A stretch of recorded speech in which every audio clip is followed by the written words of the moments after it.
मेरा आपसे ये सवाल है कि आप हर चीज में आप बीजेपी को ब्लेम करती हैं कि पानी वहां से आ रहा है। मुझे ऐसा लगता है कि आपकी सरकार को कुछ ऐसा बंदोबस्त करना चाहिए था पहले से ही, जो आपकी दिल्ली को डूबना ही ना पड़ता। अब आपका प्रश्न हो गया है, बार-बार मैम प्रियंका मैम, मुझे आपसे पूछना है कि अब हम क्या, आपकी प्रायोरिटी क्यों नहीं होते हैं? आप कीचड़ से उछालते हैं, वो आप पे उछालते हैं, हम लोग का प्रायोरिटी बनेंगे। मतलब क्या प्रायोरिटी चाहिए आपको? चाहिए कि सॉल्यूशन मिलना चाहिए, कोऑर्डिनेटेड आप काम करना चाहिए। जल्दी से प्रायोरिटी। मैम ये जो जॉइंट ब्लेम गेम जो चल रहा है यहाँ पे, बीजेपी बोल रही है एलजी का गवर्नमेंट ये हो रहा है, ऐसे ही निकाल देंगे दिन, वही ऐसे ही टाइम निकल जाएगा, हम लोग हाथ मलते रहेंगे ऐसे बैठ के। हमारे लिए प्रायोरिटी शुरू से सिर्फ जनता रही है। आपको मैं पूरे विद फुल रिस्पॉन्सिबिलिटी बताती हूँ। नहीं, ब्लेम गेम नहीं चल रहा। देखिए, अनफॉर्चुनेटली फ्लड्स हुए हैं, अनफॉर्चुनेटली बारिश हुई है इतनी ब्लेम गेम नहीं है तो क्या मीडिया कैमरे के सामने ही मिस्टर सक्सेना से सवाल हो सकता था? अंजना जी, बहुत जरूरी है कि आप समझे कि इन्होंने कहा कि मिलकर सरकार चलानी चाहिए। ये एक ऐसी सरकार है, इतनी विंडिक्टिव सरकार है कि एक अध्यादेश द्वारा हमारी पावर छीन ली, ये किसी को भी पता है। ये ऐसी सरकार है। अध्यादेश का गुस्सा बाढ़ में निकाला? नहीं अंजना जी, हमारे मिनिस्टर्स तो जमीन पे हैं ही ना। अंजना जी, मैं एक बात कहना चाहता हूँ। एनडीआरएफ से लेकर ये तमाम जो रेस्क्यू टीम्स हैं वो आप ही के अंडर हैं, तो जाहिर तौर पर आपके दरवाजे पे प्रश्न पहुंचेंगे कि आपने क्या किया। हम तो कह रहे हैं हमने क्या किया। बिना रिक्वेस्ट के 8 यूनिट एनडीआरएफ पहले चली गई, रिक्वेस्ट आई कल रात में 10 बजे तक एनडीआरएफ चली गई, आज सुबह से 15 यूनिट एनडीआरएफ और तैयार है। पूछिए तो जरा, एक बार भी रिक्वेस्ट भेजा इन लोगों ने आज तक? हम दूसरी बात कह रहे हैं। वहीं सौरभ भारद्वाज खड़े थे, एक तो इनको पता नहीं है, आधी बात पता नहीं है, इसलिए नॉलेज नहीं है इनको, सौरभ भारद्वाज की बात का पता नहीं है पूरी अच्छी तरह। आपको नहीं मैं दूसरी बात यहाँ पे आपसे पूछना चाहता हूँ, एक मिनट। कोरोना काल में एक बीच मत बोलिए ना, कोरोना काल में कितनों का चालान सिविल डिफेंस ने काटा? कितनों का चालान काटा? बिना मास्क के तुरंत रोड पे आ जाते थे सिविल डिफेंस वाले, कितनों को काटा? हाथ उठाइए तो। 3 दिन हो गए, 3-4 हाथ उठे ना। सब कोई गाड़ी नहीं चलाता है यहाँ पे। अब सुनिए एक मिनट, आप 3 दिन हो गए फ्लड आए हुए, 3 दिन हो गए, एक भी सिविल डिफेंस वाला मिला यहाँ पे? एक भी सिविल डिफेंस वाला मिला? दिल्ली सरकार का अपॉइंटेड एक भी सिविल डिफेंस वाला नहीं है, लेकिन उनकी सैलरीज जा रही है। ये देखिएगा, अलग घोटाला निकलेगा 1 महीने के बाद। 50,000 सिविल डिफेंस वाले को एम्प्लॉय किया था, कहां है 50,000 सिविल डिफेंस वाले? परसों से आपको दिखे अंजना जी? सिविल डिफेंस वाले क्या रेगुलर पेरोल पे रहते हैं? देखिए अंजना जी, और अगर रहते हैं तो कहाँ उनकी? अंजना जी, इट इज पेनफुल। मैं लगातार इनको बोल रही हूँ कि बात कीजिए कि डिफेंस पे जवाब दीजिए ना, कि लोगों का भला कैसे हो। ये करते हैं blame game. I want everyone to see. मैं हर बात का जवाब दे रही हूँ और ये क्या कहते हैं, ये नहीं किया, वो नहीं किया। ये बड़ी अरे भाई, सरकार में आप है, करना आपको है, तो हम किसको बोलेंगे? मेरा पहला क्वेश्चन था, मैं फिर से दोहरा रही हूँ, सबको पता होना चाहिए। गर्मियों में आपको पानी की किल्लत होती है सारी इंडिया में, और मॉनसून में हर जगह पानी की ये हालत हो रही है। आप सिर्फ दिल्ली दिखा रहे हैं। उसके लिए डैम्स बनना जरूरी है। उत्तराखंड में है गंगा बेसिन, उत्तराखंड में यमुना बेसिन। कौन बनाएगा डैम? इनसे पूछिए। एक बार जवाब नहीं दिया इन्होंने इस बात का। आपको ये आज कंट्रोल करना है या हमेशा के लिए कंट्रोल करना है? क्या उनकी बात में दम है? देखिए, अब क्योंकि अगर दम है तो फिर आपके दरवाजे तक भी पहुंचेगा कि डैम क्यों नहीं बनाया। एक पार्टी कह रही है दिल्ली में पानी आने से रोकने, एक पार्टी कह रही कि हमारी गलती नहीं है, अब डैम नहीं बनाया इसलिए हम डूब गए।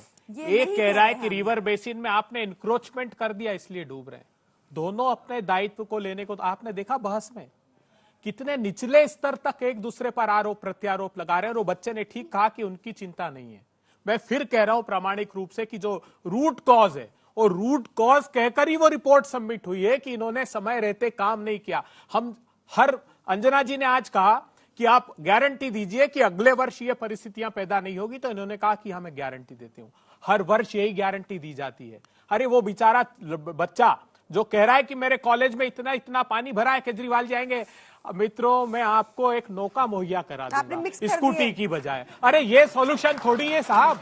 आपको समय रहते प्रधानमंत्री जी समाधान निकालना चाहिए था। दिल्ली हम सब लोगों की है, दोनों राजनीतिक दलों की जिम्मेवारी थी। आप डिसिल्टिंग कीजिए। 90% आप सोचते हैं कि ट्रंक लाइन में अगर 90% उसमें गाद अगर जमा हो गई है तो 100% दिल्ली डूबेगा ही डूबेगा। हमारी सरकार के समय ऐसा कभी नहीं हुआ। 100% एक बात तो बोलिए, लेकिन जवाब भी दीजिए कि एलजी चुनी हुई सरकार से अगर आमना सामना भिड़ंती करते रहेंगे तो फिर अगर साथ चलना है ना। देखिए, दिल्ली की जनता की चिंता है या अपनी चिंता है? मैं आपकी बात या आपसे दुश्मनी है? मैं आपकी बात का जवाब देता हूं। पहले इनकी बात का, अभय दुबे जी की बात का जवाब देता हूं। 2 दिन हो गए दिल्ली फ्लड से झूल रही है। परसों से हम लोग देख रहे हैं कि दिल्ली के एरिया डूब रहे हैं। 2 दिन से जयराम रमेश जी का आपने ट्वीट देखा? दिल्ली के बारे में एक भी चिंता देखी? बाढ़ के बारे में चिंता देखी? चिंता हुई किसकी? कांग्रेस पार्टी को सबसे ज्यादा चिंता प्रधानमंत्री की है। करनी चाहिए कि कांग्रेस पार्टी को सबसे ज्यादा चिंता प्रधानमंत्री की है। इन लोगों को देश का गौरव बढ़ता है तो चिंता हो जाती है। अब एक मिनट, अब आपकी बात का जवाब देता हूँ। अब चिल्लाइए मत बीच में, आपका हो गया, आप एक्सपोज हो गए। आपने नहीं किया। आपको प्रधानमंत्री के पेरिस चिंता जाने की ज्यादा है, दिल्ली की चिंता कितनी है पता लग गया। अब एक मिनट, दिल्ली के एलजी कभी कन्फ्रंटेशन मोड में नहीं रहते हैं, जो कि आम आदमी पार्टी में रहती है। अब एक मिनट, दिल्ली का राज्य जब बना था तो बहुत सीमित तरह से उसमें डिफाइन किया गया था कि किसकी पावर्स कितनी रहेंगी। उस पावर्स का इंक्रोचमेंट किया, वो गलती की। उस पावर्स का दुरुपयोग किया कि 10 करोड़ से ऊपर में कोई भी सैंक्शन के लिए एलजी के पास फाइल भेजनी पड़ेगी। 9,99,95,000 शीशमहल में लगाया, 10 करोड़ से नीचे रखा। ऐसे ऐसे करते हुए 1,80,00,000 पहुंचा दिया। महल में शीर्षासन कर रहे मुख्यमंत्री, उनकी नजर ही नहीं थी, पहले से तैयारी रहती तो ये हाल ना होता। अरे वहाँ जकूजी का एंजॉय कर रहे होंगे, कहाँ पे बाढ़ वाड़ देखे। इनको हाफ पैंट का सच बुला दो तो इनको चुपता है, इनको कहानियां बनानी है। अभी भी आप देख लीजिए, 6 लाख का कमोड मैंने लगाया है। एक सेकेंड, झूठ प्रचार करते हैं। आप लोगों को देखना पड़ेगा, इनकी बातों में मत आइए। इनके पास बड़ा सारा पैसा है, ये झूठ प्रचार करते हैं। ये यहाँ आके भी इन्होंने एक सोल्यूशन नहीं बताया। मैंने 3 बार डैम की बात बोल ली, एक नाम नहीं। सोल्यूशन तो है, सरकार छोड़ दीजिए, 1 साल में ठीक कर देंगे। आप रिजाइन कर दीजिए, इस्तीफा दे दीजिए आप दिल्ली सरकार से। केजरीवाल जी को बोलिए इस्तीफा दे दे। आप दीजिए इस्तीफा। बहुत पढ़े लिखे मुख्यमंत्री हैं, लगातार ना चाहिए इतना पढ़ा लिखा मुख्यमंत्री। सर सुनने की क्षमता रखिए ना, मन की बात करेंगे। ये इनको लगता है हर चीज मजाक है। अब आपसे बात कर रहा हूँ, बोलने दीजिए सर। मैं बोल रहा हूँ, इनसे बात कर रहा हूँ, उनको बात, इनको हर चीज मजाक लगती है। इनको जनता के मुद्दों से बिल्कुल मतलब नहीं है। इनको मतलब है सरकारें तोड़ के सरकारें खरीदने से। इनको मतलब है जिन लोगों को ये 70,000 का करप्ट बुलाते हैं 2 दिन पहले, उनको अपनी सरकार में शामिल करके साफ करने से। इन्होंने आज तक किसी स्टेट में, इनका पूछ लीजिए, इतने सारे स्टेट्स हैं इनके पास, एक स्टेट बता दें जिसमें मुनाफे का बजट हो। एक स्टेट, ज्यादा नहीं पूछ रहे। आपका मुनाफा लेके क्या करेगा दिल्ली का, जब दिल्ली को डूबने से बचा नहीं सकी।